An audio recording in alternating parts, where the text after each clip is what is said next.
Kabanata 2971 hanggang Kabanata 2980.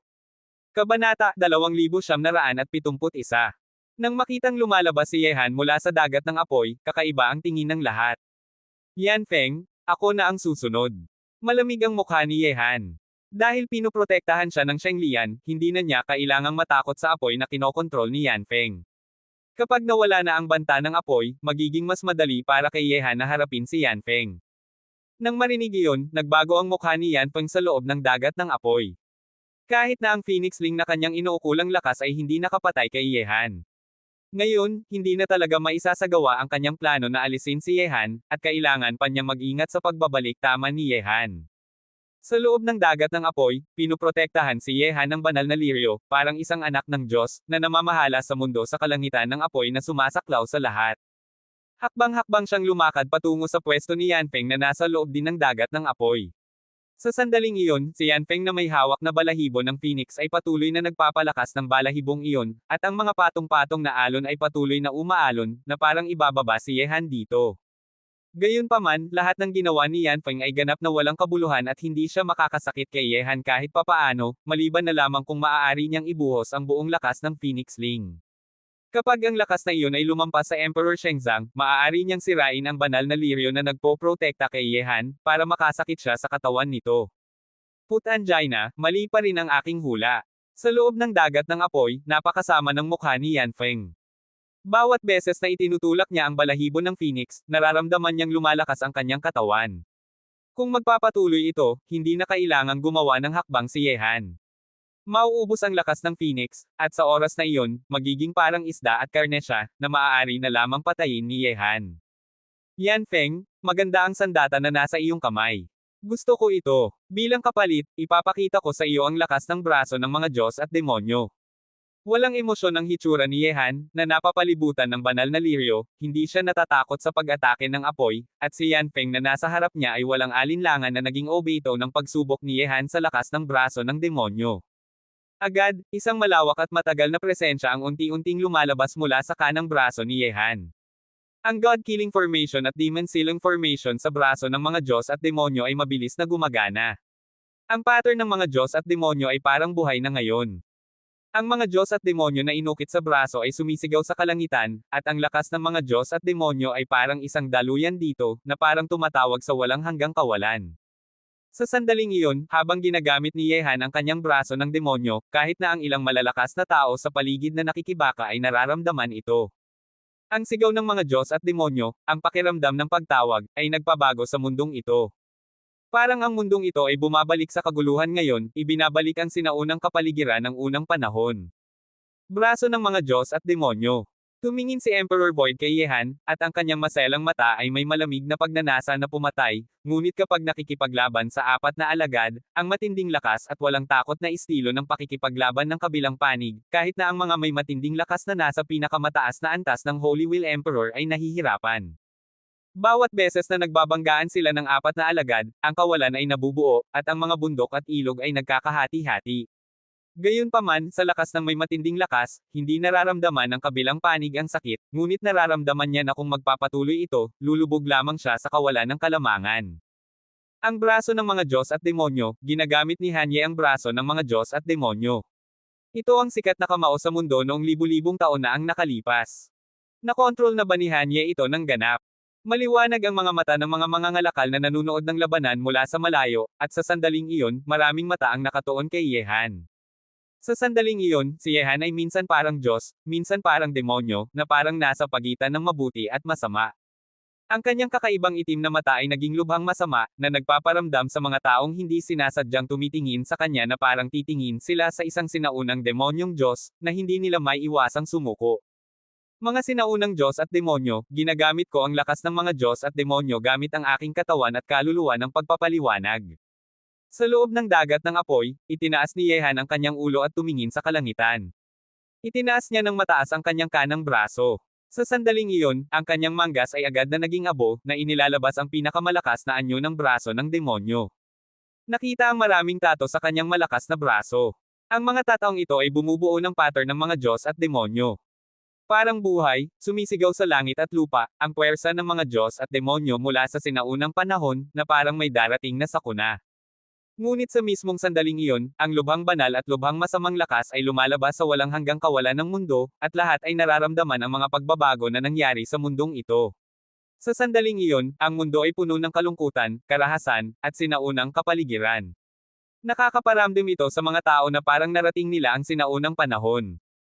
Ang braso ng mga Diyos at demonyo, sa wakas ay oras na para makita ang ningning ng unang banal na kamao sa ilalim ng emperador ng langit. Sa sandaling iyon, hindi pa naitatawag ang lakas ng mga Diyos at demonyo, ngunit ang mga pagbabago na nangyari sa mundo ay sapat na para magulat ang mga tao. Ito ba ang kakayahan ng braso ng demonyo? Ang mga batang may malakas na lakas ng Zinwo Academy ay umaasam dito. Para sa braso ng demonyo, walang sinuman sa Zinwo Academy ang hindi gustong makuha ito, ngunit walang sinuman ang naging matagumpay. Tanging sa panahong ito, naging matagumpay si Yehan. Tog tog tog. Bigla, may isang hindi nakikitang lakas sa pagitan ng langit at lupa, na kumakalat mula sa mundo ng kawalan, at ang uri ng lakas na iyon ay parang mas malungkot at mas sinaunang. Ang lahat ng nilalang ay itinaas ang kanilang ulo, nararamdaman ang pagdating ng sinaunang lakas na ito. Huhuhuho. Kabanata 2972. Pagkatapos, malinaw na nakita ng lahat sa mundong ito na ang mga hibla ng malungkot at sinaunang lakas ay naging malinaw na sinaunang demonyong Diyos, na sumisigaw sa mundo. Ang malakas na lakas ay nagpahina ng sinaunang presensya ng puwersa sa mundong ito.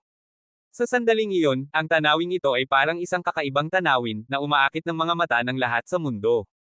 Ang mga sinaunang Diyos at demonyo ay hindi pa bumabalik sa kanilang pwesto, kailan pa maghihintay. Sa itaas ng kawalan, itinaas ni Yehan ang kanyang braso ng mga Diyos at demonyo, at malamig na tumitingin sa mga sinaunang Diyos at demonyo na sumisigaw sa langit at lupa. Sa sandaling iyon, marahil ay nararamdaman ang pagtawag, ang mga figure ng mga sinaunang Diyos at demonyo sa langit at lupa ay isa-isa nang nagbabago ng anyo tungo sa malalakas na alon ng lakas at nagtitipon sa braso ng mga Diyos at demonyo ni Yehan.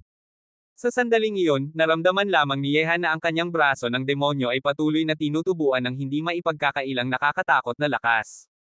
Parang sesubog ang kanyang braso ng demonyo, naramdaman lamang ni Yehan na kahit na ang pinakamalakas sa mundo ay nakatayo sa harap niya, may lakas siyang hamunin ito, ang braso ay nagbibigay sa kanya ng nakakatakot na paniniwalang walang tatalo sa kanya.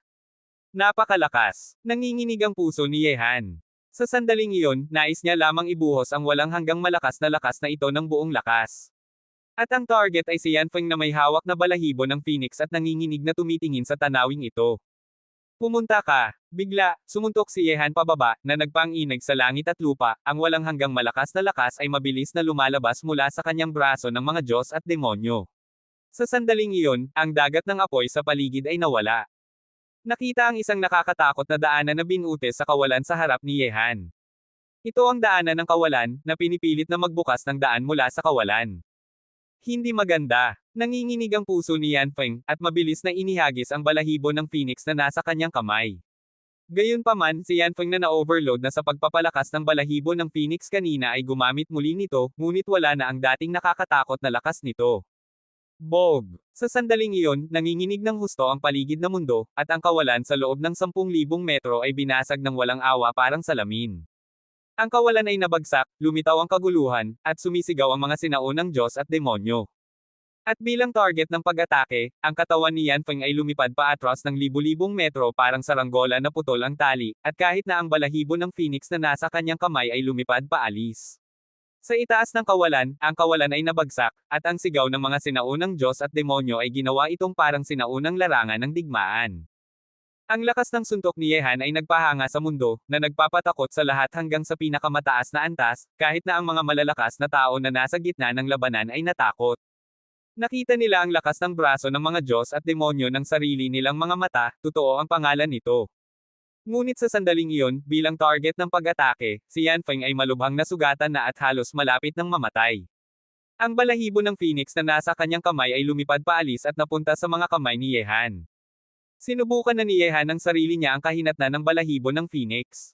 Kung walang proteksyon ng banal na liryo, hindi makakatiis si Yehan kay Yanfeng na may hawak na balahibo ng Phoenix kanina. Kaya naman, ang balahibo ng Phoenix ay talagang isang nakakatakot na sandata, at mas malakas ito kaysa sa inaakala ni Yanfeng. Kaya naman, tinanggap ni Yehan ang Phoenix Ling na ito ng may ngiti. Ang ganitong nakakatakot na sandata ay maaaring gamitin kasama ng kanyang Suzaku banal na apoy. Gayunpaman, matapos gamitin ang braso ng demonyo, bagaman nagulat din si Yehan sa nakakatakot na tanawin na dulot ng suntok na iyon, nakakunot din ang noo ni Yehan, dahil isang beses pa lamang niyang nagamit ang braso ng demonyo, nawala na ang kalahati ng lakas sa kanyang katawan. Sa ganitong paraan, bawat beses na gagamitin ni Yehan ang braso ng mga Diyos at demonyo, 2 beses lamang ang maximum na kayang niyang gawin. Kapag lumampas sa 2 beses, tiyak na tatalunan si Yehan ng lakas ng mga Diyos at demonyo, at pagkatapos gamitin ito ng 2 beses, haharapin ni Yehan ang isang estado ng pagkapagod, isang bagay na talagang hindi kapakipakinabang para sa labanan ng buhay o kamatayan. Sayang, sa kasalukuyang lakas ko, 2 beses lamang akong makakagamit ng braso ng mga Diyos at demonyo. Naisip ni Yehan nang sa sarili niya na sayang. Bagaman talagang malakas ang braso ng mga Diyos at demonyo, napakarami nitong paghihigpit. Kung maaari itong gamitin ng walang hanggan, pagkatapos ay hanggat hindi masyadong malakas ang kalaban ni Yehan kaysa sa kanya, maaari niya itong talunin o patayin sa isang suntok lamang. Hanye. Bigla, isang boses na puno ng sama ng loob ang dumating mula sa kawalan na libu-libong metro ang layo. Sa sandaling iyon, mahina na ang presensya ni Yan Feng, at ang dugo na dumadaloy mula sa kanyang bibig ay nabahira na ang damit sa kanyang dibdib na pula. Ang nakakatakot na suntok ni Yehan kanina ay halos pumatay kay Yan Feng. Kung hindi siya may hawak na balahibo ng Phoenix, patay na sana si Yan Feng sa nakakatakot na suntok ni Yehan noong araw. Kabanata 2973. Ngunit sa sandaling iyon, si Yan Feng ay hindi lamang malubhang nasugatan at malapit ng mamatay, napunta pa sa mga kamay ni Yehan ang Phoenix Feather, ang pinakamahalagang kayamanan ng pamilyang reyna ng Phoenix. Ito ang nagpahirap sa kanya na gustong hiwain si Yehan sa maliliit na piraso para maibsan ang kanyang puot. Hindi pa patay. Tumawa si Yehan, at nakita na inilagay niya agad ang Phoenix Feather sa sombrero ring, at nakangisi na tumitingin kay Yan Feng. Nang makita iyon, lalong namutla ang maputlang mukha ni Yan Feng. Napunta na ang Phoenix Feather sa mga kamay ni Yehan, at hindi na niya maaaring bawiin ito ngayon. Hanye, tandaan mo, ako si Yan Feng, ako ng Tianfeng Academy, at ang aking pamilyang reyna ng Phoenix ay hindi maaaring magkasama sa iyo. Isang araw, papatayin kita gamit ang aking sariling mga kamay at ibabalik ang Phoenix Ling.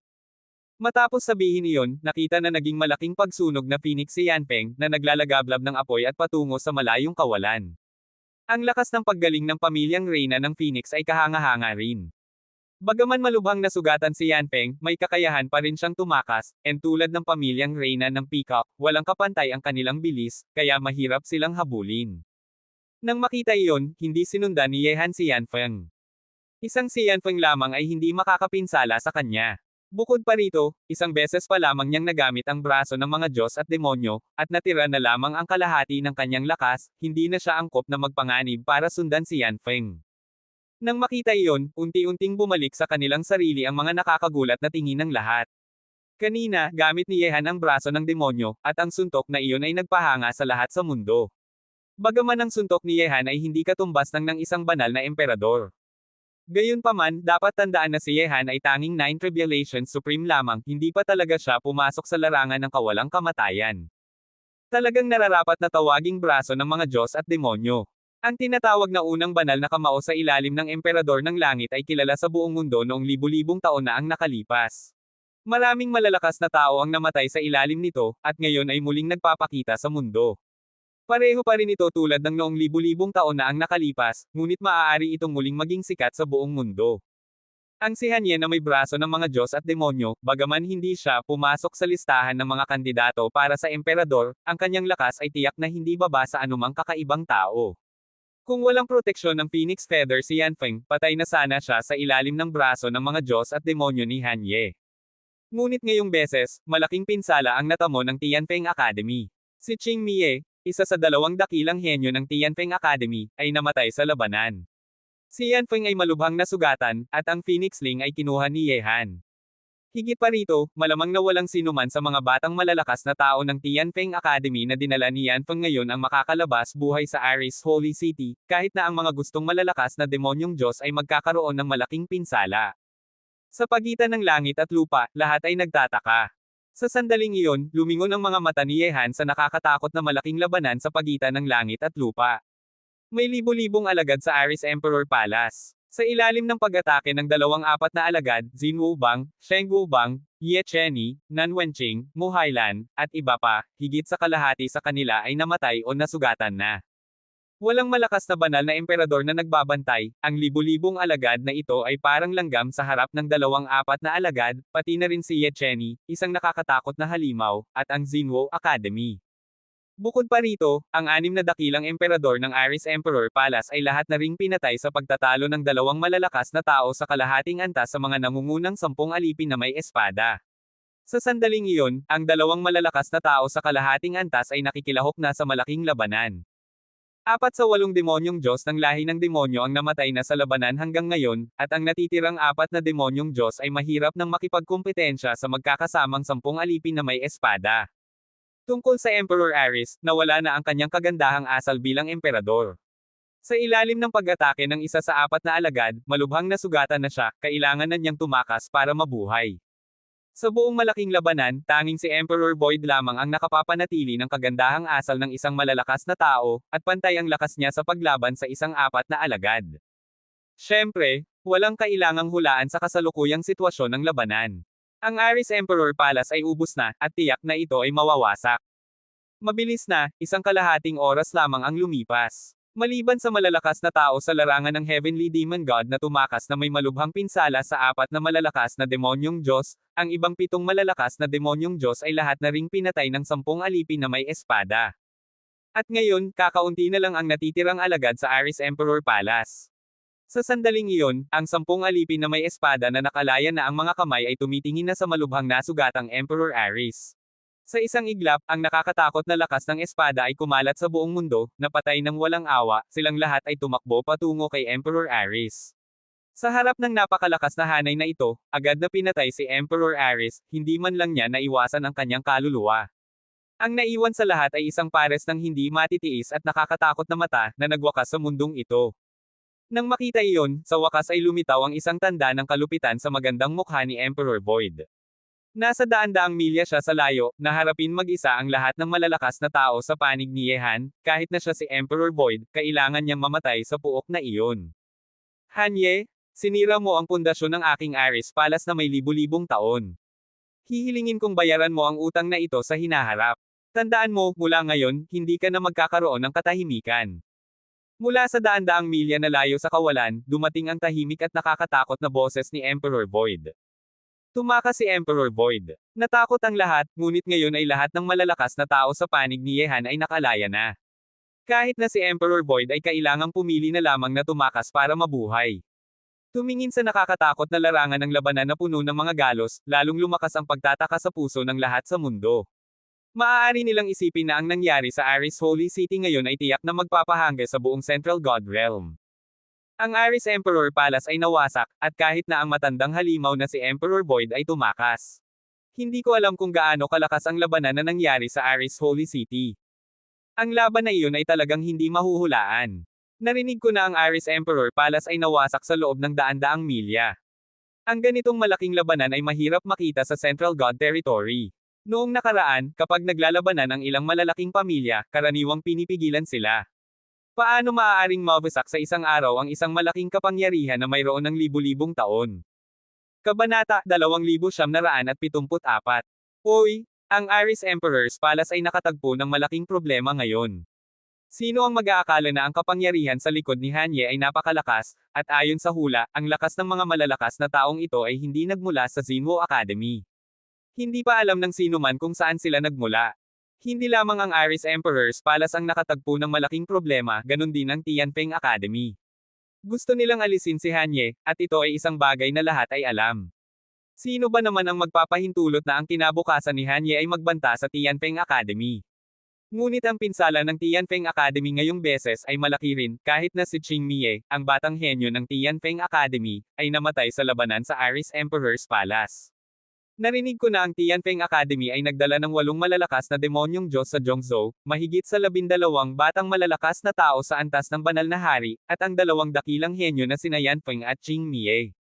Ngunit sa huli, tanging si Yanfeng at isang malakas na demonyong Diyos lamang ang nakatakas buhay, ang iba ay namatay kasama ang Aris Emperor's Palace. Sa labanan ng Aris Emperor's Palace, mahigit sa 12 malalakas na tao ang namatay. Hindi na kailangang sabihin pa ang iba, si Qing Mie ay pinatay ni Huang Ben ng Xinhuo Academy. Si Yanfeng ay malubhang nasugatan, at ang Phoenix Feather, ang pinakamahalagang kayamanan ng pamilyang Reyna ng Phoenix, ay nawala na. Sa laban na ito, ganap na nanalo si Hanye ng walang nawawalang tao. Mula ngayon, kahit na walang suporta ang Xinhuo Academy, kakaunti na lang ang magtatangkang galitin si Hanye. Ang pagpatay sa isa para sa paalala ng iba, ang pagkawasak ng Iris Emperor's Palace ay ang pinakamahusay na paraan para matakot sila. Sa pagtatapos ng labanan sa Iris Emperor's Palace, ang buong lupain ng Zhongzhou ay ganap na nagalit, maaari itong ilarawan na isang pagkabigla sa lahat ng dako. At ang pagkabiglang ito ay kumakalat patungo sa buong Central God Territory. Ang Iris Emperor's Palace ay nasa Central God Territory ng 7,000 taon, at mayroon din siyang Emperor Void, ang malalakas na tao sa tuktok ng Holy Wheel Emperor, na lihim na nagbabantay sa kanila. Gaano kahirap na sirain sila, ngunit nawasak pa rin sila, at nawasak sila ni Hanye, isang batang taong bago lamang sumikat. Ang pangyayaring ito ay tiyak na magpapahangga sa buong Central God Territory. Sa isang araw, nawasak ang Iris Emperor's Palace, at kahit na ang Tianfeng Academy ay nagdusa ng malaking pinsala. Kahit na ang pagdating ng matandang halimaw na si Emperor Void ay hindi nakapagbawi ng sitwasyon. Dapat igalang ang hari ng Saint Martial Arts na ito. May kaunting galaw sa mukha ng Demon Giant, ngunit ang tagumpay ni Yehan ay nasa kanyang inaasahan, ngunit may kakaibang bahagi rin. Akala ng Demon Giant na mananalo si Yehan, ngunit hindi niya inakala na mananalo si Yehan ng napakadali. Juzi, ang mga malalakas na tao sa kanyang paligid ay napakalakas. Batay sa aming lihim na pagmamasid, 4 sa mga malalakas na taong iyon ay hindi baba ang lakas ni Emperor Void, ngunit ang 4 na taong ito ay dapat na 4 na manika, nakakatakot at walang kapantay. Ngunit sa impormasyong kinolekta ng aming mga demonyo, walang impormasyon tungkol sa 4 na taong ito. Sabi ng malalakas na demonyo na nakakunot ang noo. Nang marinig iyon, may kakaibang tingin na lumitaw sa mga mata ng Demon Giant, at sabi niya kahit na ang aming mga demonyo ay hindi makakahanap ng impormasyon tungkol sa kanila ngayon. Maaari bang lumitaw sila mula sa isang bitek sa bato? Ang 4 na alagad ay ang mga malalakas na tao na sumunod kay Emperor Xinhuo na namuno sa mundo noong 10,000 taon na ang nakalipas. Kung ang mga demonyo ay gustong malaman ang impormasyon tungkol sa kanila, kailangan nilang bumalik sa nakaraan ng 10,000 taon. Kaya naman, normal lamang na mahirap para sa mga demonyo na malaman ang tunay na pagkakakilanlan ng 4 na alagad ngayon. Juzi, bagaman hindi pa namin nalalaman ang pagkakakilanlan ng 4 na taong ito ngayon, ang impormasyon ng 10 nangungunang mangangasong may espada ay ibinunyag na. Dapat silang mula sa lahing tao, at dati silang nasa parehong panahon ng Invincible Sword Master, at Peerless Sword Master. Mula sa lahing tao. Ang Demon Giant ay nakapikit ang mga mata at sabi, bakit ang malalakas na tao ng lahing tao ay nagbabantay kay Hanye? Maaari bang ang pinagmulang kapangyarihan ni Hanye ay mula sa lahing tao? Sabi ng malalakas na tao ng lahing demonyo, Juzi, ito rin ang pinagkasunduan na hula ng aming matatandang demonyo, ngunit walang tunay na ebidensya para patunayan ang pagkakakilanlan ni Hanye. Hehe. Noong una siyang lumitaw, gamulo siya sa sitwasyon sa Shenzhou, tinalo ang lahat ng henyo ng Xinhuo Academy, naging sikat sa buong mundo, at pagkatapos ay pumasok sa Zhongzhou para makipagkompetensya sa Iris Emperor's Palace. Ang tunay na pagkakakilanlan niya ay parang isang ulap na hindi maaninag. Ngumiti ng bahagya ang Demon Giant at sabi, sa tingin ko, hindi lamang ang aming mga demonyo ang nagtataka sa kanyang tunay na pagkakakilanlan, ganun din ang ibang lahi. Ngunit sa lupain ng Zhongzhou, sa tingin ko ay hindi na niya matatago ito ng matagal. Nawasak ang Iris Emperor's Palace, at ang Tianfeng Academy ay nagdusa ng malaking pinsala, may mga taong hindi na makakapahinga. Handa na kayo, ang taong iyon mula sa Iris Holy City, dapat ko na ring makilala. Uy, ganap na talo ang aming Tianfeng Academy ngayon. Ang galing mo talaga, Hanye. Talagang bumababa ang tingin ko sa iyong kakayahan. Sa Tianfeng Academy, maraming matataas na opisyal ang may madilim na mga mata at nakakatakot na presensya, na gumagalaw sa parang madilim na bulwagan na ito. Lahat sa Tianfeng Academy ay alam ang pagkatalo sa Iris Holy City, si Qing Mie ay namatay, si Yanfeng ay malubhang nasugatan at tumakas, pati na rin ang malalakas na demonyong Diyos sa Heaven-reaching realm. Pareho silang hindi pa bumabalik sa Tianfeng Academy. Ang bagay na ito ay nagpahina sa Tianfeng Academy sa lahat ng antas, at ang galit ay nakakatakot. Isang si Hanye ang nagdulot ng ganitong pinsala sa aming Tianfeng Academy. Kung siya ay ganap na lalago, sino pa sa buong Tianfeng Academy ang makakapidyaw sa kanya? Hindi natin hahayaan siyang may pagkakataong lumago. Sabi ng malalakas na tao ng Tianfeng Academy ng may tapang. Nang marinig iyon, ang matandang lalaking parang mahinahon ngunit may hitsura na parang falcon ay nasa pinakamataas na pwesto, at sabi niya ng mahina, mukhang kailangang itago muna ang bagay tungkol sa pagbabalanse sa lahing tao. Dahil ang bagay tungkol sa pag-alis kay Hanye ay ibinunyag na, ipaalam na kay Prince Baxia, siya lamang ang makakayang hawakan ang bagay sa Aris Holy City. Ang Prince Baxia, ang unang prinsipe ng lahing demonyo, ay isa rin sa mga kakaibang tao sa Gods and Demons Continent, isang nakakatakot na henyo na kilala kasama ang unang emperador, ang mga giant ng lahing demonyo na sina Wang Chui, Yi Han, at Kang Tianzhou. Ngayon, sa totoo lang, kahit na walang paalala mula sa Tianfeng Academy, alam na ni Prince Baxia ang nangyari sa Aris Holy City. Ang Kang Tian Burial ng Scorpion Holy City ay hindi gumawa ng anumang aksyon tungkol sa Aris Holy City. Pinatay si Qing Mie, pinatay ang 7 demonyong Diyos ng aming lahing demonyo. Ang panganib na dulot ni Hanye ay parang mas malakas pa sa Kang Tian Burial. Ang Fengzhou, kung saan ang Tianfeng Academy ay matatagpuan, ay malapit sa Zhongzhou. Bagaman hindi si Prince Baxia sa Tianfeng Academy, nasa Fengzhou din siya, na nakaharap sa Zhongzhou sa kabilang panig ng bundok. Sa isang lungsod sa Fengzhou, ang 10 nangungunang prinsipe ng lahing Yao ay nagtitipon dito maliban sa 3 prinsipe na sina Prison Niu, Jiaotou, at Teng Snake. Kuya, hiling na ng Tianfeng Academy na gumawa tayo ng aksyon. Ano ang iyong opinyon tungkol sa bagay na ito? Tumingin ang ika-6 na prinsipe na si Yazi sa batang lalaking may malakas na katawan at napakalakas na hitsura na nakatalikod sa kanila. Pumunta tayo sa Zhongzhou. Si Hanye, dapat ko na ring makilala. Ang malakas at matibay na figure ay lumingon, at ito ay isang napakalakas, malakas na batang lalaking parang Diyos. Ang makapangyarihang prinsipe ay may nakakagulat na lakas sa labanan. Sa daan-daang milyong henyo ng lahing Yao, kung itinuturing niyang siya ang pangalawa sa lakas sa labanan, walang sino man ang magtatangkang sabihing siya ang una. Kahit na ang ikalawang prinsipe na si Bian at ang ikatlong prinsipe na si Tao Tai, ang mga nakakatakot na henyong-henyo ng lahing Yao, ay lahat na ring naaapi ng makapangyarihang prinsipe. Kabanata 2975. Tumingin sa matibay, malakas na batang lalaking taga-lahing Yao na parang Diyos, maliban sa 2 prinsipe na sina Bian at Tao Tai, ang ibang prinsipe ay may bahid ng paggalang sa kanilang mga mata.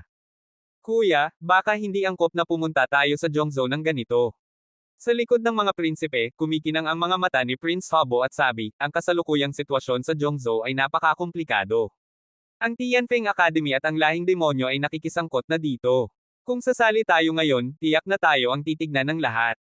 Kapag naaapi si Hanye, ayos lang, but kung sinamantala ni Kang Tianzhou na magbalik tama ngayon, hindi ito mabuti para sa atin na balansehin ang lahing tao. Sa mga prinsipe ng lahing Yao, si Prince Hobo ay walang alinlangan na ang pinakamasamang at mapanlikha ng kasinungalingan. Nakipaglaban na siya kay Yehan at Kang Tianzan, at alam niya ng mabuti na hanggat nakakuha ng pagkakataon si Kang Tianzan, isang kakaibang tao, tiyak na siyang magbabalik tama. Ang mga mata ni Prince Baxia ay parang sindi at sabi, Bian, Yazi, Suani, kayo ng tatlo ay manatili rito para pigilan ang Kang Tian Burial. Ang iba ay sumunod sa akin sa Zhongzhou para makilala si Hanye. May hinala ako na maraming tao akong makikilala kapag pumunta tayo sa Zhongzhou ngayon. Zhongzhou Seminary. Ang pinag-uusap ang malaking labanan sa Aris Holy City ay natural na ipinadala sa seminary, at higit pa rito, alam ng mga batang malalakas na tao sa seminary na nabigo rin ang pangalawang pagpunta sa Zhongzhou para alisin si Yehan. Bagaman hindi alam ng mga taong labas ang labanan ng 4 na dakilang pinuno ng pinto at Zi, alam ng seminary ng mabuti na ang 4 na dakilang pinuno ng pinto ay hindi pa nakapasok sa Aris Holy City, diretso silang hinaranggan sa labas ng lungsod. Sa ilalim ng pag-atake ng nakakatakot na batang babae, lahat ng 4 na pinuno ng pinto ay nasugatan. Kung hindi nagpa siya ang batang babae na huwag silang patayin, walang sino man sa kanila ang mabubuhay. Ang mga taong labas ay alam lamang na sinira ni Hanye ang Aris Emperor's Palace sa Aris Holy City, pinatay ang isa sa mga henyo ng Tianfeng Academy at ang 7 malalakas na tao, but hindi nila alam na tinanggihan din niya ang lihim na 4 na dakilang pinuno ng pinto ng ating lahing Diyos. Napakalakas ng taong ito. Malambot ang mga mata ni Taiyin Division, at ang banal na lakas sa kanyang katawan ay naging medyo malamig. Muli na namang nabigo ang lahing Diyos, na nagpahiya sa kanila. Sa harap ni Hanye, lahat ng kanilang plano ay naaapi. Sa aking paningin, walang halaga ang mga kasinungalingan at patakaran kay Hanye. Gayunpaman, hindi na sikreto na tinugunan ng ating lahing Diyos si Hanye sa Aris Holy City noong nakaraan. Ngayong beses, gumawa tayo ng sarili nating aksyon, pumunta tayo sa Aris Holy City para makilala si Hanye. Sabi ng isang batang malalakas na tao sa seminary ng may lalim na boses.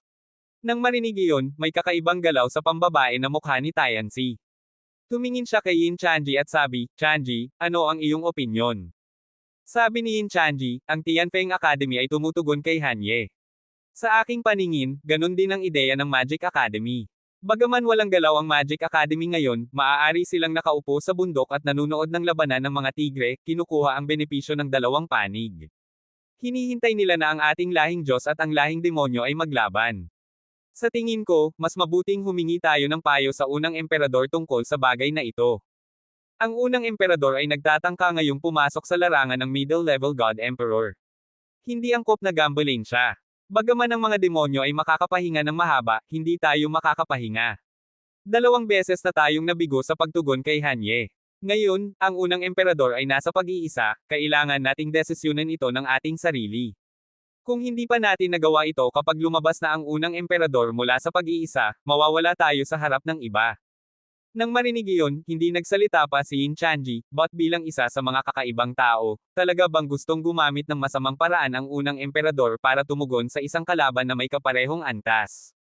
Nang makita iyon, sabi ni Taiyin Division, dahil walang may tutol, pumunta tayo sa Aris Holy City at ipaalam kay Li Kunlo na maraming uri ng halimaw ang nagtitipon sa Zhongzhou ngayon, dapat na siyang lumabas at maglakad-lakad.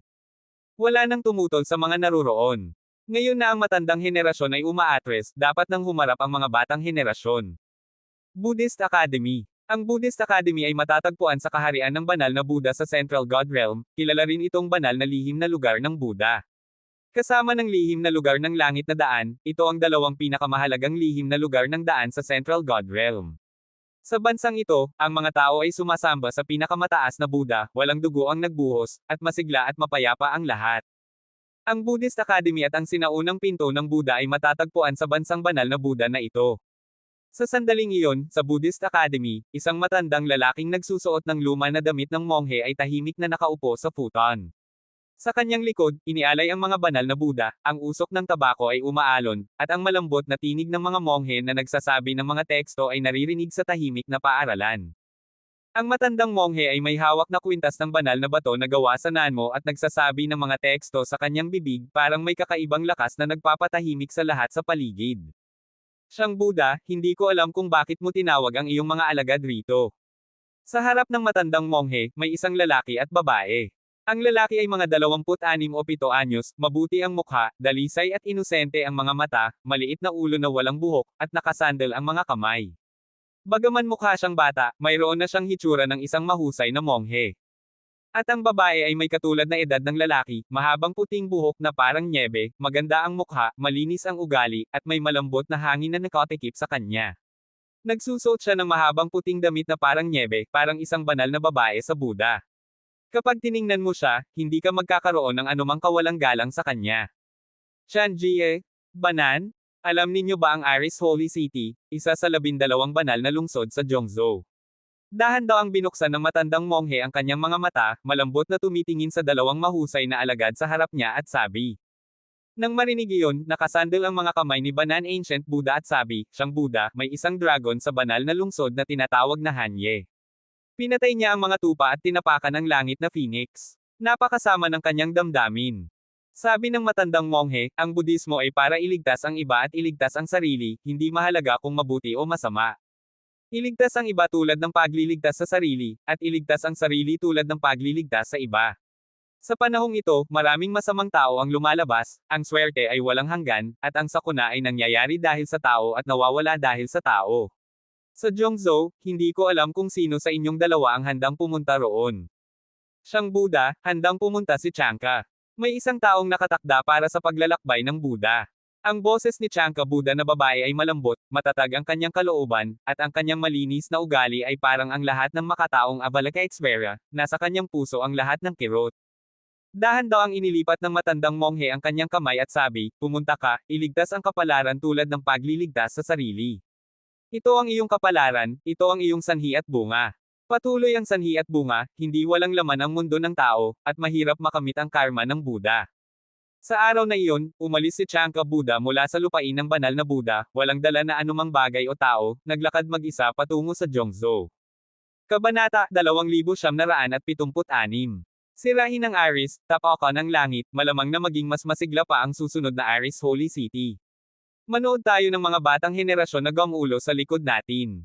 Sa tuktok ng Sword Tower, ang tatlong Sword Master ay tiningnan ang kalagayan sa ibaba ng ulap, at ngumiti sila sa isa't isa. Ngayon, ang lupain ng Zhongzhou, hindi, ang Aris Holy City na mismo, ay naging sentro ng pansin ng lahat ng kapangyarihan. Ang mga taong dapat nang lumitaw ay gumalaw na rin. Maaari mong isipin na ang kanilang pagdating ay tiyak na gagawing mas kapanapanabik ang Aris Holy City sa Zhongzhou. At si Yehan ay kasalukuyang nasa Aris Holy City, at ang kanyang katanyagan ay nasa pinakamataas na antas, paano niya haharapin ang mga taong darating. Natapos ang unang labanan sa Aris Holy City, at ang Aris Emperor Palace na nasa lungsod ng libu-libong taon ay nawasak. Tanging si Emperor Void, ang malalakas na tao sa tuktok ng Holy Wheel Emperor, ang umalis. Ang mga biktima ay nagdusa rin ng malaking pinsala. Gayunpaman, ang pagtakas ni Emperor Void ay nagpahirap kay Yehan na parang may tinak sa kanyang lalamunan. Lalo na ang sinabi ni Emperor Void noong siya ay umalis, gustong-gusto ni Yehan na hanapin siya ngayon para walang problema sa hinaharap. Ngunit napakadali para sa isang malalakas na tao sa tuktok ng Holy Wheel Emperor na hindi matuklasan. Napakalakas na panganib na ikinagalit ng isang malalakas na tao sa tuktok ng Holy Wheel Emperor. Walang sino man ang alam kung lilito ba ang kabilang panig sa isang sandali at magbibigay sa iyo ng tiyak na suntok, ngunit sa harap ng lahat, kailangan mong magbantay sa malaking kaaway na ito sa lahat ng oras. Tumingin sa likod ni Yehan na hindi nagsasalita, walang sino man sa mga naroroon ang nagsalita. Alam nila rin kung gaano kalakas ang panganib na dulot ng malalakas na tao sa tuktok ng Holy Wheel Emperor. Ngunit sa harap ng bagay na ito, walang silang magagawa. Kung gustong alisin ang malalakas na tao sa tuktok ng Holy Wheel Emperor, kailangan ng dalawang malalakas na tao ng kaparehong antas na mag-atake ng magkasama para tiyakin na patayin ang kabilang panig. Kuya, sa tingin ko ay hindi lalabas si Emperor Void sa malapit na hinaharap. Alam niya na lahat tayo ay nagbabantay sa kanya, maliban na lamang kung unti-unting nagpapahinga tayo. Tumingin si Shaben sa likod ni Yehan at sabi ng may lalim na boses. Naiintindihan ko. Malalim na huminga si Yehan. Hindi lang niya matanggap ang resulta, ngunit dahil nangyari na ang bagay, kailangan niyang harapin ito ng diretso.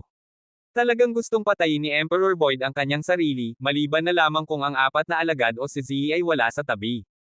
Bumalik na ako. Sa oras na iyon, isang batang babae na may mga maliit na kamay sa likod ay tumalon-talon na pumasok mula sa labas ng bahay. Siyempre, nagsusuot siya ng kulay lila. Matapos palayasin ang apat na pinuno ng pinto, mabilis siyang bumalik para hindi mawala si Yehan at ang iba sa Aris Emperor Palace. Ngunit nang dumating si Zi, ang Aris Emperor Palace ay naging guho na. Nang makita ang pagbabalik ni Zi, sabi ni Yehan, "Kumusta, umalis na ba ang apat na dakilang pinuno ng pinto? Sa tulong ko, maaari pa ba silang manatili rito?" Hinirapan ni Zi si Yehan, tiningnan ang medyo tahimik na kapaligiran, at tinanong, "Ano ang nangyari? Baka may mali na nangyari sa inyong lahat kahit na maayos ang lahat." Wala lang, ngunit pinayagan nating tumakas ang matandang emperador ng Aris Emperor Palace, ang taong ito ay malaking panganib. Huminga ng malalim si Yehan, tiningnan si Zi at tinanong, "Teka, lumitaw na ang apat na pinuno ng pinto, susunod ba ang unang general ng Diyos?" Hindi naman. Kung nandito ka, hihilahin ko siya pabalik para mapasaya ka. Umupo si Zi sa isang pwesto, inililibot ang kanyang mga paa, at sabi habang kumakain ng prutas. Ang taong iyon ay hindi sumama sa apat na pinuno ng pinto ngayong beses. Nakapikit ang mga mata ni Yehan, ang mga kaaway na nakatago sa dilim lamang ang nakakatakot sa kanya. "Hanye? Imbes na mag-alala tungkol kay Emperor Void, mas mabuting isipin mo ang nasa harap mo." Sabi ni Xu Chaoj, ngayon na nawasak ang Aris Emperor Palace, ang Tianfeng Academy na nakisali rin ay nagdusa ng malaking pinsala dito. Ang kasalukuyang Aris Holy City ay walang kapangyarihan, sa tingin ko ay maraming tao ang may ideya tungkol sa Aris Holy City. Kung ilalagay nila ang kanilang kamay sa Aris Holy City, ano ang gagawin mo? Ang Aris Emperor Palace ay nawasak ni Yehan at ng iba. Sa ganitong kaso, ang Aris Holy City na walang may-ari ay dapat na pag-aari ni Yehan. Nang marinig iyon, tumawa si Yehan at sabi, "Paano ako magpapahintulot sa iba na makisali sa lugar na aking pinaglabanan?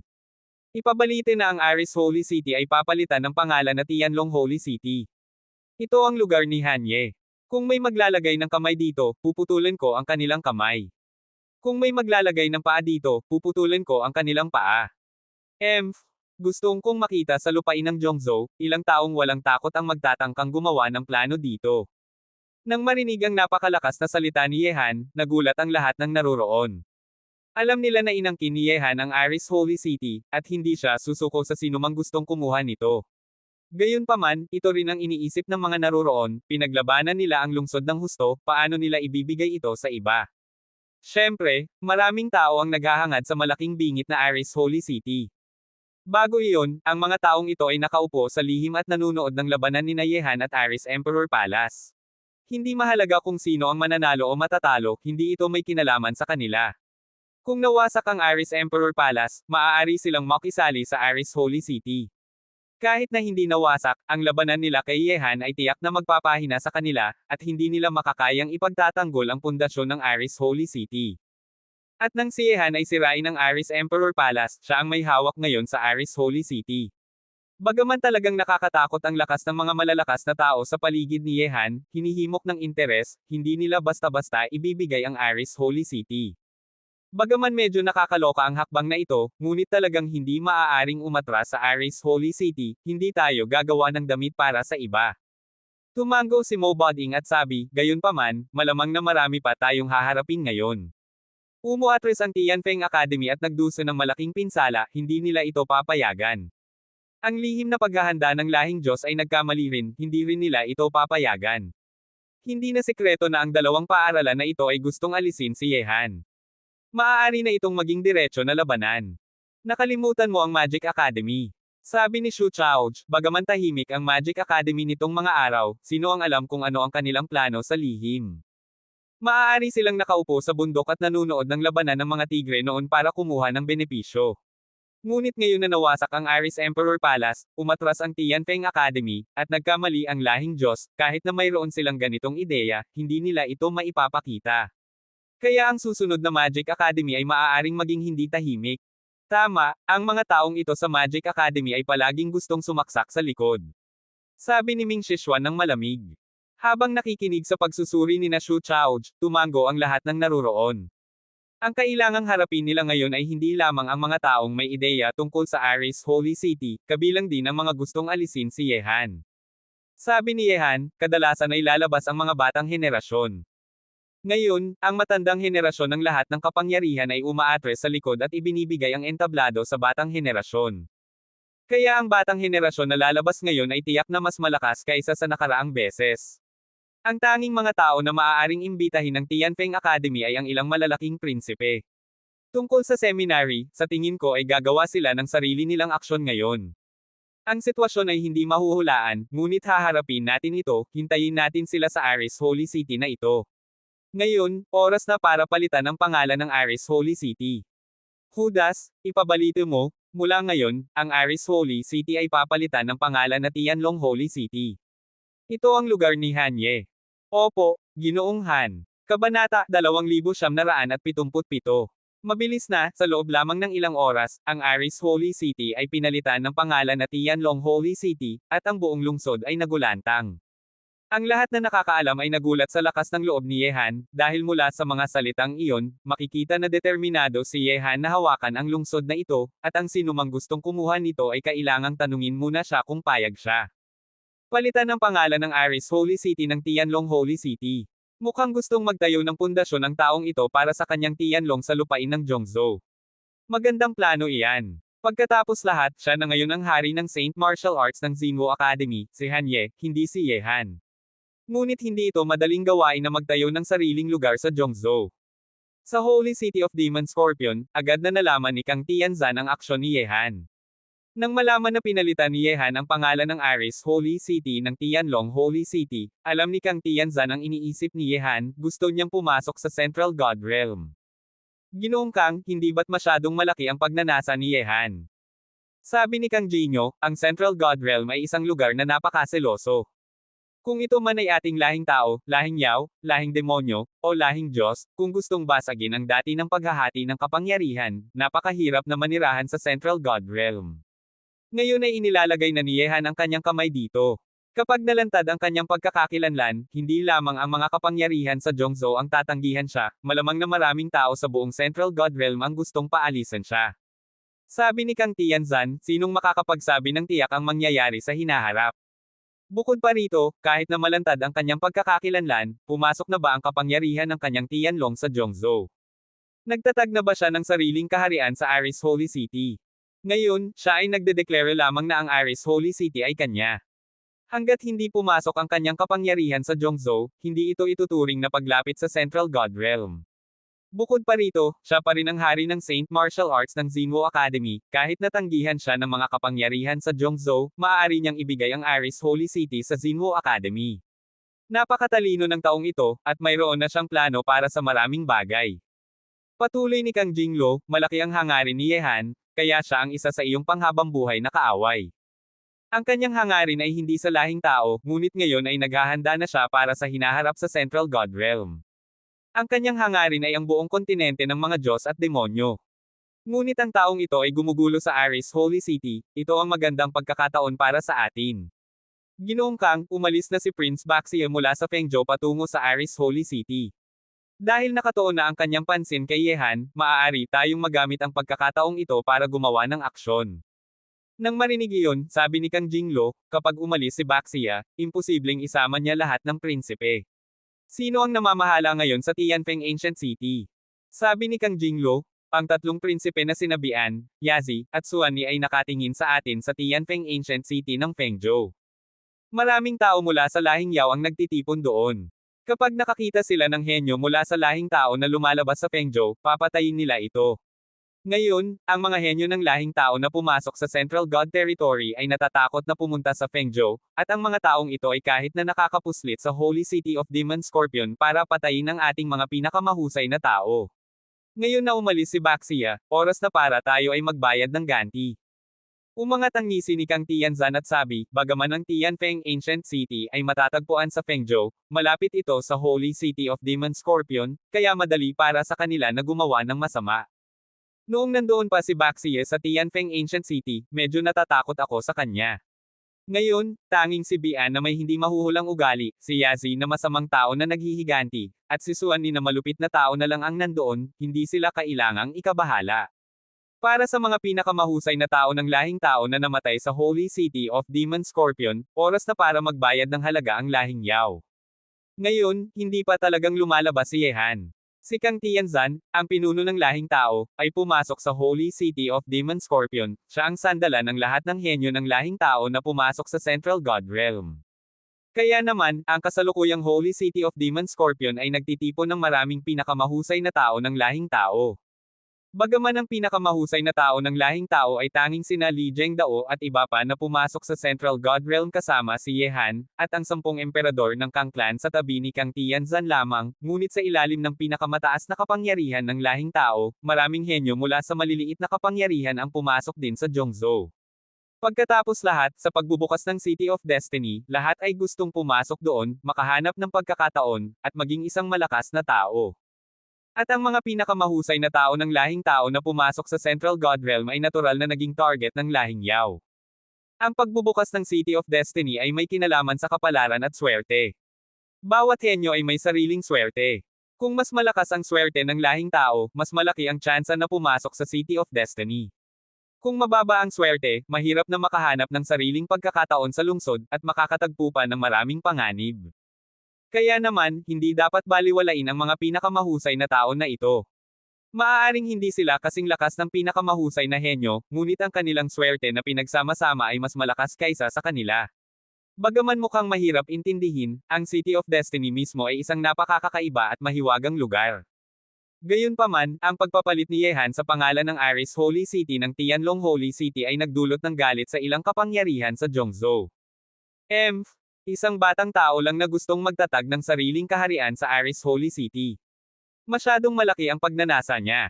Kung hindi siya sinusuportahan ng Xinwu Academy, kahit na siya ay isang kakaibang tao, natapakan na siya ng patay noon pa man. Ang Taiyin Holy City ay isa sa 12 banal na lungsod sa Zhongzhou, at ang Taiyin Temple ang namamahala dito. Ang lakas at pamana nito ay hindi baba sa Aris Emperor Palace. Ang mga mata ng Lord of the Taiyin Temple ay parang kidlat, hindi siya masaya sa pahayag ni Yehan na palitan ang pangalan ng Aris Holy City ng Tianlong Holy City. Gusto rin ng Taiyin Temple na makuha ang Aris Holy City. Sa sandaling iyon, may isa pang tao sa tabi ng Lord of the Taiyin Temple. Ito ang Lord of the Guangwo Shrine sa Holy City of Guangwo, isang malalakas na tao sa larangan ng Holy Wheel Emperor. Ang kanyang mga mata ay may lihim na galit at sabi, malinaw na gustong hawakan ng batang ito ang Aris Holy City. Pinapalitan niya ang pangalan nito ng Tianlong Holy City para babalaan tayo. Ngunit dahil sinira niya ang Aris Emperor Palace, talagang akala niya na maaari niyang kainin ang malaking bingit na ito. Isang walang takot na batang tao. Ang Aris Holy City ay hindi lamang kanya. Kapag nagtulungan ang ating Taiyin Holy City at inyong Guangwo Holy City, kahit na may 3 ulo at 6 na braso ang batang ito, kailangan niyang ibigay ang Aris Holy City sa atin. Sabi ng Lord of the Taiyin Temple nang may malamig na hininga. Sabi ng Palace Master of Guangwu Shrine, hinti muna. Narinig ko na gustong makuha ng Kangyo Holy City ang Aris Holy City. Maaari nating hayaan ang Kangyo Holy City na subukan si Hanye. Pagkatapos lahat, talagang nakakatakot ang kapangyarihan sa paligid ni Hanye, at ang Great Sun Dynasty ay gumagawa ng maraming bagay ngayon. Kung sasali rin sila, kailangan nating magplano ng maingat. Great Sun Dynasty. Nang marinig ang mga salitang iyon, kahit na ang Lord of the Taiyin Palace ay may takot sa kanyang mga mata. Gayunpaman, habang ang mga kapangyarihan sa Zhongzhou ay nagkakaroon ng lihim na galit, nagsimula na ang labanan ng mga henyo ng lahing tao sa buong Zhongzhou. Isang araw na ang nakalipas, tinalo ni Li Zhengdao ng lahing tao ang Holy Son ng Kangyu Sacred Palace sa kanyang antas na semi-sacred, nagulantang ang buong Kangyu Sacred City. Mula noon, ang mga henyo ng lahing tao ay lumitaw sa iba't ibang bahagi ng Zhongzhou at hinihamon ang lahat ng pinakamahusay na estudyante sa mga malalaking kapangyarihan. Kahit na ang pinakamahusay na henyo ng Great Sun Dynasty at Guangming Holy City Theological Seminary ay hinihamon din, at halos lahat ng naghahamon ay mula sa lahing tao, may panalo at talo. Ngunit ang paghahamon sa pinakamahusay na henyo ng mga malalaking banal na lungsod sa Zhongzhou sa iisang araw ay kumalat sa halos buong Zhongzhou parang hangin. Ang mga may interes ay nakita na ang lahat ng henyo ng lahing tao na ito ay malapit kay Yehan. Hindi ba't ibig sabihin nito na malapit na ring lumabas si Yehan ng lahing tao sa Zhongzhou? Tinalo ni Li Zhengdao ng lahing tao ang Holy Son ng Kangyu Temple at tinalo ang Holy King sa kanyang antas na semi-sacred. Mukhang si Li Zhengdao ng lahing tao ay isa ring napakalakas na tao. Sa parehong oras, maraming henyo ng lahing tao ang lumitaw sa Zhongzhou. Parang biglang dumating sila at hinihamon ang pinakamahusay na henyo ng mga malalaking banal na lungsod. Ang Young Master ng Cloud Pavilion ay tinalo rin ni Ipolo, ang pinakamahusay na henyo ng lahing tao, at ang kanyang pamamaraan ng paggamit ng espada ay hindi mahuhulaan. Hindi lamang sina Li Zhengdao at Ipolo. Ang mga Heavenly King sa Heavenly King list ng lahing tao, maliban sa mga namatay sa labanan, halos lahat ay lumitaw na. Kahit na ang Heavenly King Abi, King Shang, Heavenly King Passing Water na naging kamay ni Yehan, at ang dating 7 anak ng Peacock Royal Family na si Awatchang, ang lahat ng pinakamahusay na henyo na ito ay lumitaw na. Hindi ba't ibig sabihin nito na dumating na si Yehan ng lahing tao sa Zhongzhou? Kabanata 2978. Hindi pa malinaw kung dumating ba si Yehan ng lahing tao sa Zhongzhou. Gayunpaman, lahat ng mandirigma niya ay lumitaw na isa-isa. Kahit na hindi siya pumunta sa Zhongzhou, hindi bababa sa pumasok na siya sa Central God Realm. Ang mga henyong ito ay gumawa ng malakas na aksyon noong sila ay lumitaw, hinihamon ng pinakamahusay na henyo ng mga banal na lungsod. Malaking hakbang ito. Maaaring ang mga taong ito ay pumunta rito para unang gumawa ng aksyon para kay Yehan. Kung ito man ay si Li Zhengdao ng lahing tao, Yipolo, Zhon Wushuang, anak na babae ng reinkarnasyon, Linghu Heavenly King, Abi Heavenly King, Chang Heavenly King, Passing Water Heavenly King, lahat sila ay napakalakas. Lahat ng kanilang hinihamon ay natalo, pati na rin si Awatchang ng Peacock Royal Family ng lahing demonyo, ang ikatlong prinsesa na si Ao Zishuan, at ang kakaibang batang babae ng Chanhu Royal Family. Ang pangkat ng mga batang mandirigma na sumusunod kay Yehan ay talagang nakakatakot. Tama iyan. Bagaman maraming pinakamahusay na henyo ng lahing tao ang nawala sa digmaang panloob na pinukaw ng Kang Clan, ang kanilang muling pagbangon pagkatapos ng mahabang panahon ay hindi maipapaliwanag. Kapag gumawa ulit ng listahan ng Chanzhou List, tiyak na nasa listahan ang mga taong ito. Nang umalis sina Li Zhengdao at iba pa mula sa mundo ng Xuanman at pumunta sa lupain ng Zhongzhou para hihaman ang mga henyo ng mga banal na lungsod, ang kanilang pangalan bilang pinakamahusay na henyo ng lahing tao ay kumalat na rin sa lupain ng Zhongzhou. Kung ito man ay si Li Zhengdao na pinakamahusay na henyo ng lahing tao o si Ao Watchang na pinakamahusay na henyo ng lahing Yao, lahat sila ay hindi gustong manatiling tahimik. Dahil pumunta na sila sa Zhongzhou, kailangan nilang mag-iwan ng pangalan. Gusto nilang makipagkompetensya sa pinakamahusay na henyo rito para maabot ang tuktok. Sa sandaling iyon, sa Tianlong Holy City kung saan nakatira sina Yehan at iba pa, nang marinig ni Yehan ang mga balita isa-isa, nagulat din siya. Hindi dahil duda si Yehan sa lakas ni Li Zhengdao at iba pa, mula noong sila ay magkasama sa Xuanman World, pinapayagan na niyang gumala sila sa Central God Realm, kaya tiwala siya sa kanilang lakas. Ang nagulat kay Yehan ay ang bilis ng aksyon ni Li Zhengdao at iba pa, sa loob lamang ng ilang araw, gumawa sila ng napakalaking aksyon na ikinagalit ng lahat, at ang kanilang pangalan ay kumalat sa buong Zhongzhou. Hehe, isang grupo ng mga taong nagmamadali, but, mabuti iyan, makakatulong ito kay Kang Tianzan na bawasan ang maraming panggigipit. Naisip ni Yehan sa sarili. Ngayon na si Kang Tianzan ay nasa Holy City of Demon Scorpion, lumitaw sina Li Zhengdao at iba pa sa Zhongzhou, walang tiyak na tahanan at hindi nagpapakilala ng kanilang pagkakakilanlan. Sa ugali ni Kang Tianzan, tiyak na tatawagan niya sina Li Zhengdao at iba pa para magtulungan laban sa panggigipit ng lahing Yao. Ginoong Han, lalong nagiging masigla ang Zhongzhou kamakailan. Narinig ko rin na kahit na ang batang babae ng Buddha na si Chanjie mula sa Buddhist Academy na matagal nang hindi nakikisangkot sa mundo ay umalis na sa paaralan. Naglalakbay siya ng walang anumang gamit, at malamang na patungo na siya sa Zhongzhou. Sabi ni Nan Wenqing sa tabi ni Yehan, sila ni Mo Hailan ang namamahala sa paghahanap ng impormasyon. Sa kasalukuyang kapangyarihan ni Yehan sa Tianlong Holy City, hindi mahirap na makakuha ng impormasyon. Nang marinig iyon, sabi ni Xu Chaoj, batang babae ng Buddha na si Chanjia, narinig ko na may kakaibang puso ng Buddha siya sa kanyang katawan. Noong araw na siya ay isinilang, ang liwanag ng Buddha ay kumalat sa libu-libong milya.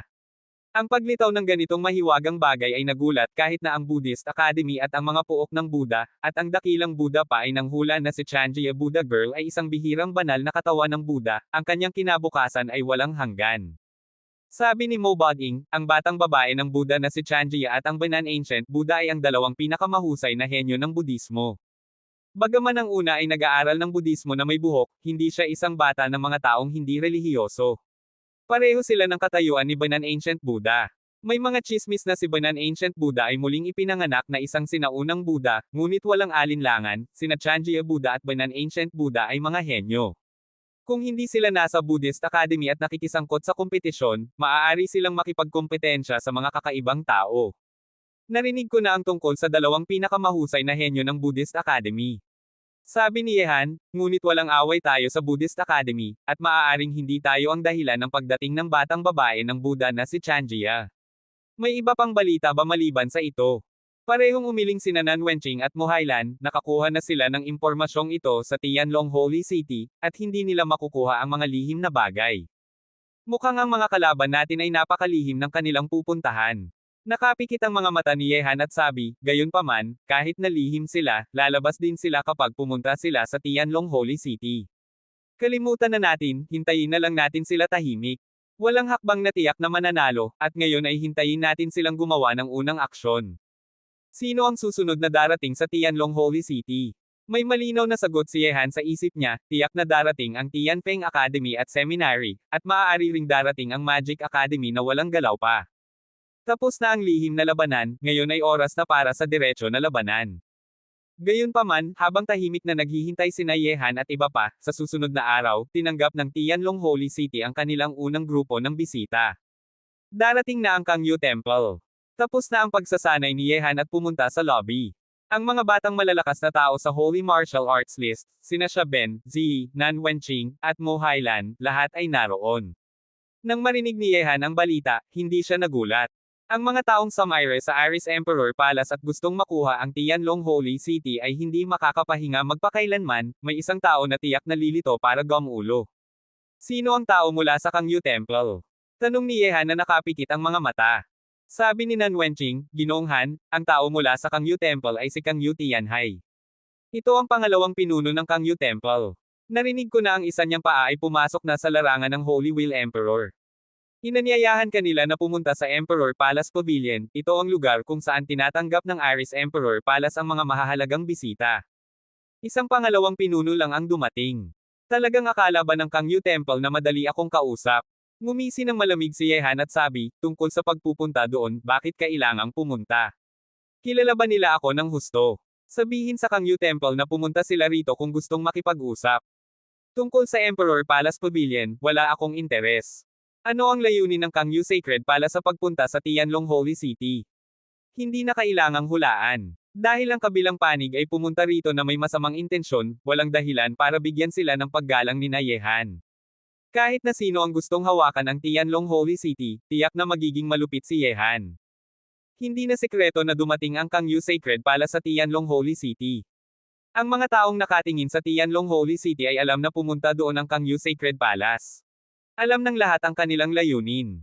Kaya naman, maraming tao ngayon ang gustong makita kung anong pipiliin ni Yehan matapos ang pagkawasak ng Aris Emperor Palace at pagdating ng malaking kapangyarihan ng Kangyu Temple. Magpapasakop ba siya at ibibigay ang Tianlong Holy City, o haharapin niya ang Kangyu Sacred Palace ng diretsyo?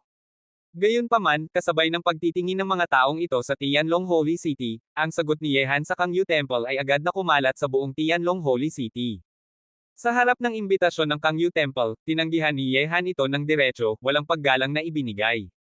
Talagang napakalakas ni Hanye. Matapos sirain ang Aris Emperor Palace, hindi niya binigyan ng paggalang ang malaking kapangyarihan ng Kangyu Temple. Ngayon na dumating ang Kangyu Temple, inaasahan nilang makipag-usap kay Hanye ng maayos. Ngayon na binaboy ni Hanye ang pangalan ng Kangyu Temple, tiyak na lalala ang away nila.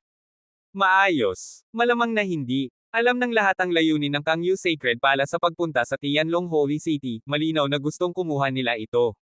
Ngayon na si Yehan ang sumaire sa Aris Emperor Palace, ito ay kanya na. Dahil gustong kumuha ng Kangyu Temple, bakit niya sila tretuhin ng maayos? Kabanata 2979.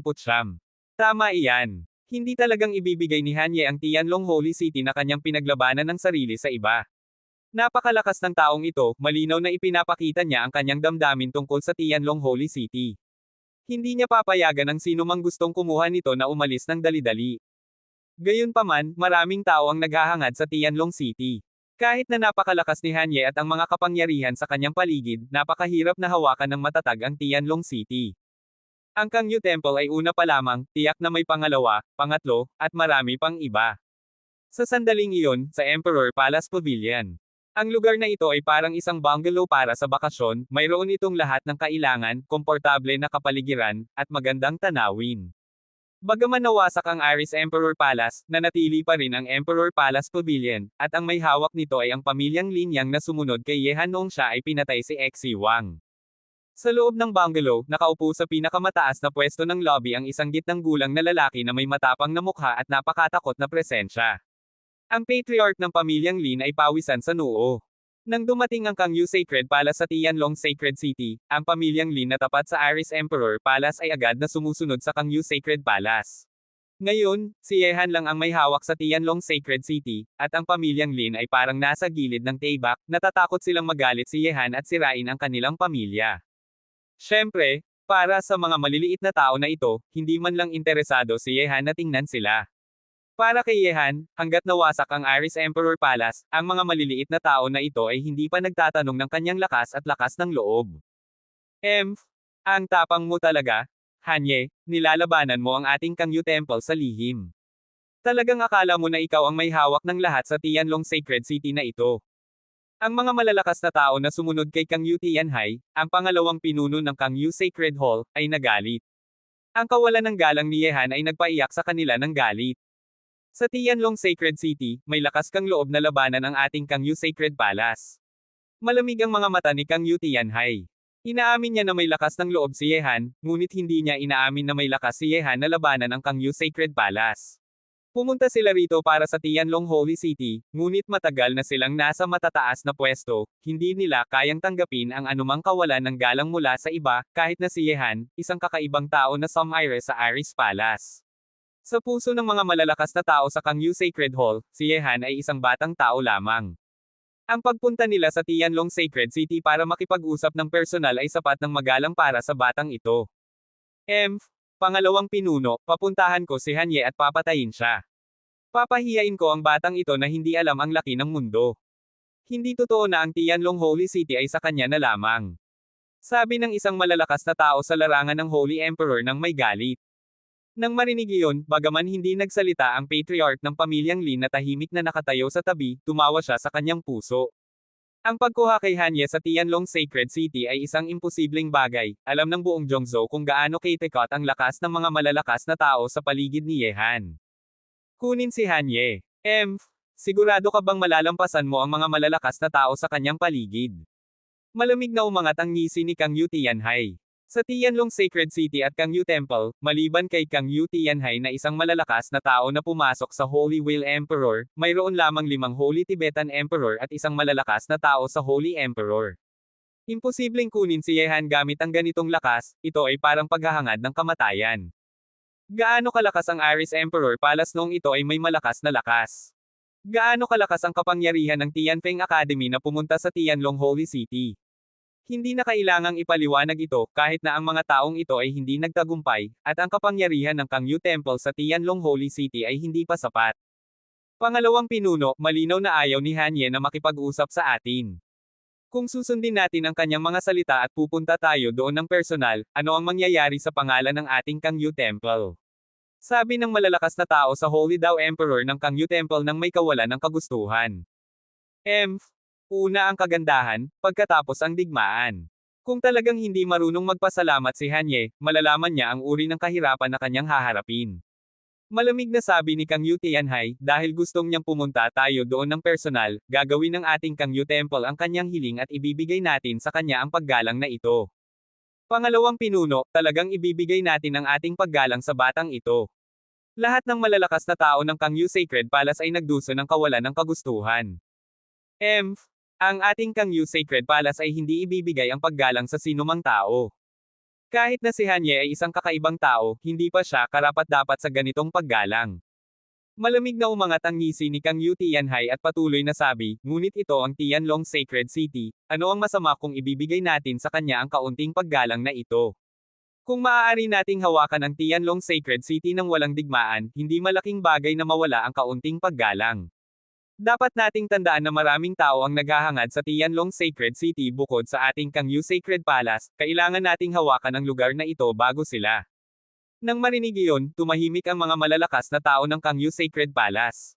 Pinakamabuti na hawakan ang Aris Sacred City ng walang digmaan. Kapag nagsimula ang digmaan, kahit na manalo ang Kang Yu Sacred Palace kay Ye Han, tiyak na magdusa sila ng pinsala. Kung ang ibang kapangyarihan sa Zhongzhou ay saisamantala ng pagkakataong ito, tiyak na magdudulot ito ng malaking panganib sa Kang Yu Sacred Hall. Ito rin ang dahilan kung bakit pumunta ang Kang Yu Sacred Palace sa Tianlong Sacred City para makipag-usap kay Ye Han. Una silang nagpakita ng kagandahan, pagkatapos ay digmaan. Bago pa magsimula ang digmaan, ayaw ng Kang Yu Sacred City na magsimula ng digmaan kay Ye Han. Sa labanan na sumire sa Aris Emperor Palace at pinalayas ang Tianfeng Academy, ipinakita na ni Ye Han ang kanyang lakas sa lahat, walang banal na lungsod ang dapat na baliwalain siya. Gayunpaman, ang mga iniisip ng Kang Yu Sacred Palace ay masyadong simpleng, kahit na sino ang dumating at anong paraan ang gamitin, hindi ibibigay ni Ye Han ang Tianlong Sacred City, maliban na lamang kung ito ay tungkol sa kanyang buhay o kamatayan. Mabilis na, sa loob lamang ng ilang oras, dinala ni Kang Yu Tianhai ang lahat ng malalakas na tao ng Kang Yu Temple sa lugar kung saan pansamantalang nakatira sina Ye Han at iba pa. Hari ng Shengguo, narito na si Kang Yu Tianhai at ang lahat para bisitahin ka. Sana ay lumabas ka sa pintuan. Ang malakas na boses ay kumalat sa kawalan sa paligid ni Ye Han at iba pa, mayroon itong malakas na lakas na kahit na ang mga tao sa daan-daang milya ay marinig ito ng malinaw. Sa pamamagitan nito, sinasabi ni Kang Yu Tianhai sa lahat na ibinigay niya ang paggalang kay Ye Han, ang hari ng Shengguo, at pumunta siya doon ng personal tulad ng kanyang pangako. Dahil sinabi iyon ni Ye Han, dapat na niyang buksan ang pintuan at tanggapin ang mga bisita ngayon. Talagang pumunta ng personal ang mga tao mula sa Kang Yu Temple para makipag-usap kay Hanye. Sa paligid, maraming tao na nakarinig nito ang tiningnan ng kawalan, at nagulat sila. Ang kapangyarihan ni Ye Han, ang hari ng Shengguo, ay lalong lumalakas sa Tianlong Holy City. Sa ibabaw ng kawalan, nangunguna si Kang Yu Tianhai sa mga malalakas na tao ng Kang Yu Temple na nakatayo na may mga kamay sa likod, tahimik na tiningnan ang bahay sa ibaba na may napakatakot na presensya. Lahat ng malalakas na tao sa paligid ni Yehan ay nagtitipon doon, alam ng lahat na maliban sa malalakas na tao tulad ng Emperor of Heaven, walang sino man ang makakapagpatay kay Yehan doon. Kabanata 2980. Ngayon, kahit na si Kang Yu Tianhai ay kailangang pumunta rito ng may galang.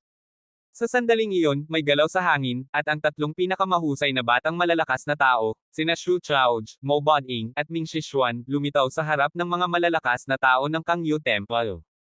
Inilapat ni Xu Chaoj ang kanyang mga kamay at sabi, mga matatanda mula sa Kang Yu Sacred Hall pala kayo. Hindi namin alam kung bakit kayo pumunta rito. Nang makita ang paglitaw ni na Xu Chaoj at ang tatlo, may galit na lumitaw sa mga malalakas na tao ng Kang Yu Temple. Ibinaba nila ang kanilang pagkakataas para bisitahin si Yehan ng personal, ngunit nang dumating sila sa pintuan, hindi lumabas ang kabilang panig para tanggapin sila. Pinigilan ni Kang Yu Tianhai ang galit sa kanyang puso at sabi ng may lalim na boses, ang aming Kang Yu Sacred Palace ay pumunta rito ngayon para makipag-usap ng mahalaga kay Hari ng Shengguo.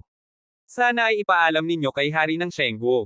Nang marinig iyon, ngumiti si Xu Chaoj at sabi, mga matatanda, huwag po kayong mahiya. Sumunod na lang po sa amin. Matapos sabihin iyon, bumaba ang tatlo ni na Xu Chaoj sa hardin kasama ang mga galit na malalakas na tao ng Kang Yu Temple. Sa sandaling iyon, sa salas, walang alinlangan na nakaupo si Yehan sa pinakamataas na pwesto, at si Xia Ben ay nakatayo sa kanyang tabi na parang isang tore ng bakal. Naroon din sina Nan Wenqing at Mo Hailan. Tumingin sa mga malalakas na tao ng Kang Yu Temple na pumasok sa pamumuno ni na Xu Chaoj at ang tatlo, tahimik ang mukha ni Yehan na nasa pinakamataas na pwesto, may bahid ng kawalan ng interes sa kanyang mga mata, at walang balak na magsalita muna. Hindi man lang niya inanyayahan na umupo si Kang Yu Tianhai. Nang makita iyon, si Kang Yu Tianhai na may galit na sa puso ay sabi, Hari ng Shengguo, ako ang pangalawang pinuno ng Kang Yu Sacred Hall. Pumunta ako rito ngayon, alam mo ba kung bakit ako nandito? Nang marinig iyon, malamig na sabi ni Yehan, pangalawang pinuno, hindi ako ikaw, paano ko malalaman ang nasa isip mo? Dahil mayroon kang mahalagang bagay na gustong sabihin, mas mabuting sabihin mo na agad para makatipid tayo ng oras. Ito ba ang paraan ng pagtanggap ng bisita ng Hari ng Shengguo? Tumingin si Kang Yu Tianhai sa walang laman na salas, nakatayo sa gitna nito, lalong malungkot ang kanyang mga mata. Lalong malungkot din ang mga mata ng ibang malalakas na tao ng Kang Yu Sacred Hall, malinaw na binabaliwala sila ni Yehan. Sabi ni Yehan, maliit lang ang aking tahanan, sana ay maunawaan mo ito, pangalawang pinuno. Bukod pa rito, pumunta ka rito para sa mahalagang bagay, hindi mo naman ito ipaglalaban, di ba? Nang marinig iyon, pinigilan ni Kang Yu Tianhai ang galit sa kanyang puso at sabi, Hari ng Shengguo, hindi mo kayang hawakan ng mag-isa ang Tianlong Sacred City. Alam mo nang maraming tao ang naghahangad dito. Kaya naman, pumunta ako rito ngayon para makipag-usap tungkol sa hinaharap na pagmamayari ng Tianlong Holy City. Nang marinig iyon, tumawa si Yehan at sabi, bakit? Gustong kunin ng Kang Yu Temple ang Tianlong Sacred City mula sa kamay ng Hari ng Shengguo. Mali ang inyong pagkaunawa, Hari ng Shengguo, hindi namin gustong gumamit ng puwersa laban sa inyo. Sabi ni Kang Yu Tianhai, pinasira mo ang Iris Emperor Palace ng mag-isa at hinawakan ang Tianlong Sacred City ng mag-isa. Alam ng lahat na malakas ka. Ngunit, dapat mong alam na malapit ang Tianlong Holy City sa 10 lungsod, kakaunti lang ang tao sa Zhongzhou na makakapaglaban sa akit ng mga yaman dito. Kung gustong mong hawakan ito ng mag-isa, hindi ito madali. Napatay mo ang Iris Emperor Palace, but maaari mo bang patayin ang 2, 3, o kahit na 4 na Iris Emperor Palace? Binabanta mo ako. Tumingin si Yehan kay Kang Yu Tianhai na may malamig na mga mata. Hari ng Shengguo, nagsasabi lang ako ng totoo. Sabi ni Kang Yu Tianhai, pinahahalagahan ng aming Kang Yu Sacred Palace ang Tianlong Sacred City. Kung ibibigay mo ang ilang bahagi nito sa amin, ibabalik namin ang kabutihan, at magkakaroon tayo ng mabuting relasyon. Sa hinaharap, kung may kailangan ka, tiyak na susuporta kami sa iyo.